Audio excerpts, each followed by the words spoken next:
Beautiful 1 gram tissue sari కలెక్షన్లో new concepts తీసుకొచ్చేసాను. Such a lovely embroidery pallu part, sari all over కూడా చూపిస్తాను.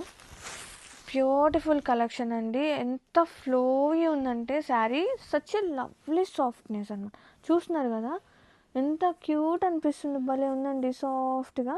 అండ్ వీవింగ్ ఉంది కదా, విత్ ఇన్ సెల్ఫ్ వీవింగ్ వస్తుంది. ఆ వీవింగ్ పార్ట్ కూడా ఆ థ్రెడ్ అనేది సచ్ ఎ లవ్లీ సాఫ్ట్నెస్ ఉంది. సో ప్రీమియం క్వాలిటీ అని చెప్తాను. And blouse same colour blouse వస్తుంది, ఇన్ ప్లెయిన్ వస్తుందండి. ఆర్ ఎనీ ఎగ్జిస్టింగ్ బ్లౌజ్ చేయొచ్చు, ఆర్ దాని మీద వర్క్ చేయించుకోవచ్చు. చాలా ప్రెటీ ఉంది. అసలు ఎంత లైట్ వెయిట్ ఉందో శారీస్ మాత్రం. అలాగే ఫ్లోనెస్ ఉంది. అండ్ ఫ్యాబ్రిక్ బ్యాక్ సైడ్ కూడా చూపిస్తున్నా చూడండి ఎంత క్యూట్ ఉందో. చాలా ప్రెటీ ఉంది. అంటే పట్టుటాలు అలా కూడా ఏమి ఉండదు. డే అంతా హ్యాపీ టు వేర్ అండి. అంత ఈజీగా ఉంది క్యారీ చేయడానికి కూడా. అండ్ గ్రావిట్స్ ఉంది.